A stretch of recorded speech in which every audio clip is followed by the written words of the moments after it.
All right, so are you ready for this? We're diving into Jamaican politics today. And let me tell you, this is about way more than just boring parliamentary procedure. Oh, absolutely. This one's got it all. Accusations flying around, a potential cover-up, even a dramatic walkout that basically shook the entire nation. Yeah, the articles you sent, they read like a straight-up political thriller. They really do. It's fascinating, isn't it, how this whole thing plays out, like the tension between those formal rules of parliament and, the human side of it all, public trust, all of that. Right, because at the end of the day, what are we even looking for in our leaders? Exactly. It's a huge question, and this story puts it front and center. Okay, so imagine this. You're in Jamaica's parliament. Tensions are running high, I right? can only imagine. On one side, you've got Prime Minister Andrew Holness and the ruling party. And on the other side, there's the opposition, led by Mark Golding. He's also the head of the People's National Party. Okay. Now, at the heart of all this drama is a censure motion. Golding's trying to bring it against the Prime Minister. A censure motion, huh? What's the basis for that? Well, this motion, it accuses the Prime Minister of basically concealing an investigation. Concealing an investigation. By whom? This is a big one. It's by the Integrity Commission. That's a huge deal in Jamaican politics. Ah, I see. So it's not even just about whatever the allegations actually are. It's about how the whole thing was dealt with. Exactly. And that's Golding's whole point, Yeah. His argument is that by not disclosing this Integrity Commission thing sooner, the Prime Minister, he might have violated the ministerial code of conduct. It's like the rule book for how ministers are supposed to act, right? Yeah. It's all about maintaining that public trust. Oh, I see. Like a code of ethics. Makes sense. Think of it this way. Okay, so imagine a football referee, right? And he gets caught betting on a game that he's officiating. Now, let's say he still calls the game fairly, no bias, perfect job. Right. But the thing is, that perception of bias, Yeah. it's already there. Totally. That makes sense. Perception is everything, right? Exactly. And you know what makes this whole thing even more interesting? What's that? The Speaker of the House, right? The person who's supposed to be impartial, keeping everything in order. That's Juliet Holness. Juliet Holness? Wait, is she... And guess what? She's married to the Prime Minister. Wow. Talk about a tangled web. Right. Yeah. Talk about complicated. Yeah, that puts her in a tough spot, for sure. Having to balance being the speaker with, everyone thinking she might be biased because of her husband. Absolutely. And this is where things really start to heat up. Even hotter. So Golding tries to introduce this censure motion, but immediately he hits a wall. The Deputy Speaker, Heroy Clarke, blocks it. Blocks it completely. How? He cites something called the sub judice rule, and it gets a little technical. Sub judice rule. Okay, for those of us who aren't experts in parliamentary jargon. Right, so basically this rule, it prevents Parliament from debating stuff that's currently being looked at by the courts. It's like saying, hey, let's not try to do the court's job for them. Makes sense. So, like, if there's a robbery case happening in court, the parliament wouldn't have a debate about whether the accused person is guilty, right? Because it could influence the jury? Exactly. It's all about keeping the judicial process fair. I'm with you. But here's where it gets really interesting. Golding, he doesn't back down. Mm. He argues that his motion, it's not actually about the investigation itself.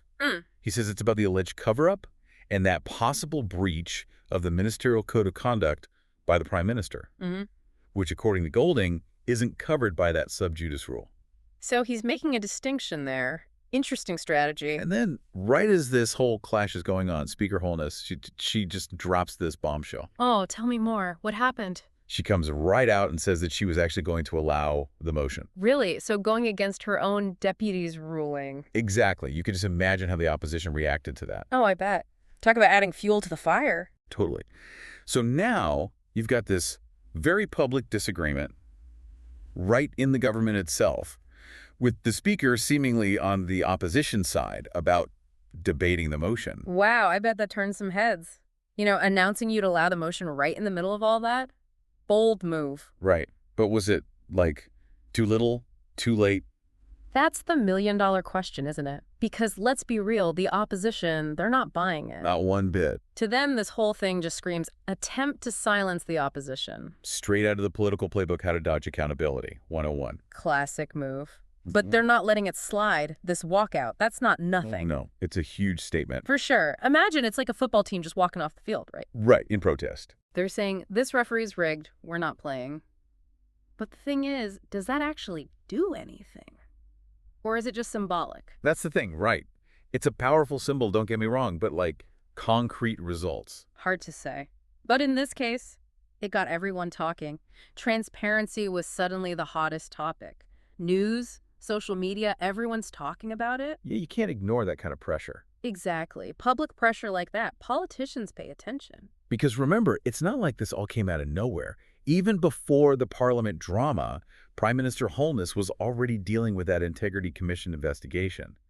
Then, bang, censure motion, accusations of a cover-up. And then, to top it all off, he asked the court to review the commission's report. Talk about a PR nightmare. A total disaster. So now, you've got accusations flying, people questioning his judgment, and a full-blown political crisis. And at the heart of it all, trust, or the lack of it. It's like that football analogy again. Even if that ref isn't actually biased, even if he made the right call, if people think it's unfair, the damage is done. So how do you even come back from that? If that trust is broken, how do you rebuild it? Especially with everything that's happened. It's a long road for sure, and it takes more than just words, you know? It's about actions being open, really showing you get it. Yeah. Think about it. If you break someone's trust, you can't just apologize and expect everything to be fine. You got to earn it back. It's what everyone's watching for now. Yeah. The people want to see their leaders step up, take responsibility, show them they actually care about transparency and accountability. Because it's bigger than just this one motion, this one incident. This is about the core of the relationship between the government and the people. It's that unspoken agreement, right? That those in power won't abuse it.